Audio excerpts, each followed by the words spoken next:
unity. I think maybe of all the concepts in the Bible, it may be the easiest one to grasp, but the hardest to actually put into practice, to make happen. There's something in us as human beings that longs for intimacy, longs for oneness with other human beings and with God. And when we experience it, we know it, but it's not so easy. There's something, always the friction, something, fear, jealousy, distrust, all kinds of things that come into play into our relationships that make the actual realization of unity very, very difficult. And so it was also back in the first century. His address to the Gentiles also in Romans chapter 11 in his whole discussion of the olive tree. He's warning them about something. He's encouraging them to remember. And what does he want them to remember? That before they came to the Messiah, they were totally separated.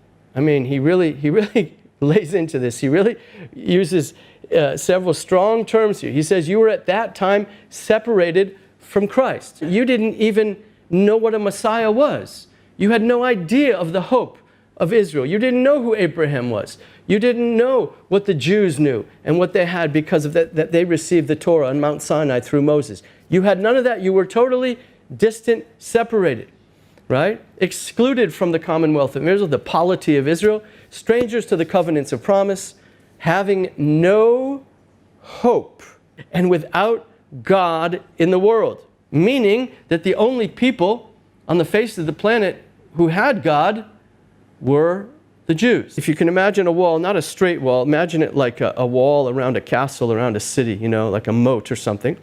And inside, the insiders to the covenants, to the commonwealth of Israel, to the promises of God, are the Jewish people.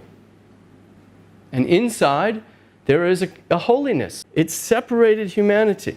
The first one I just mentioned, that it creates a very clear sense of being insiders and outsiders. Now, this happens in every country. Now, sometimes that means they really like the difference. They might enjoy that. They might be interested in who I am as a foreigner. Sometimes it can be the opposite. Sometimes they can, you know, all peoples, you get a little proud, looking down. You're not just different, you're maybe a little bit less. Who created this wall? Brothers and sisters, forgive me, it's not Jewish people. We didn't just wake up one day and say, we're the chosen people. According to the Bible, God chose us. Paul says this wall was characterized by enmity. We're constantly finding ways to boost up our own national patriotic identity, and that almost always means at the expense of some other nation. But the unique thing about Israel and the nations, the Jewish people, is that this is a God thing.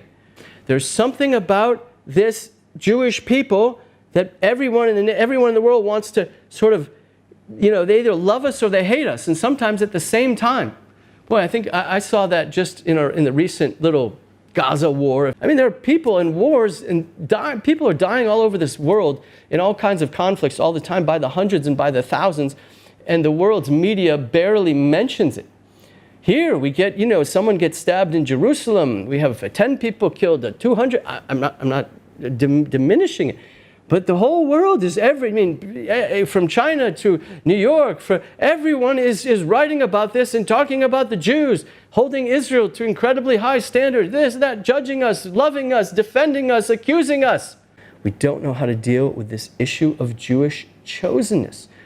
Paul and the Bible and the Holy Spirit saw all of this coming. The problem is solved here, is in verse 15, where it says in English that he abolished in his flesh the enmity, which is the law of commandments contained in ordinances. Nomon ton entolon en dogmasin.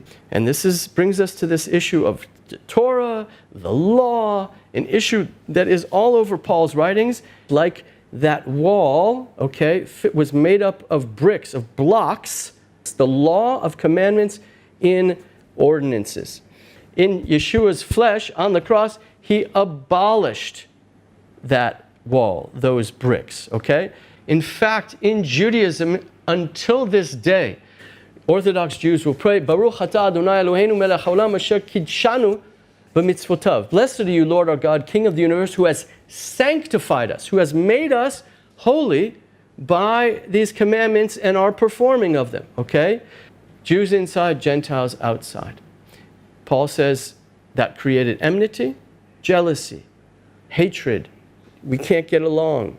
And he says that those bricks, this wall, he says something happened. He uses strong language which becomes very challenging for us as Messianic Jews especially, and for those who love the Torah, and establishing a new kind of Jew, a new kind of Gentile, a new kind of person from the nations, and a new kind of relationship.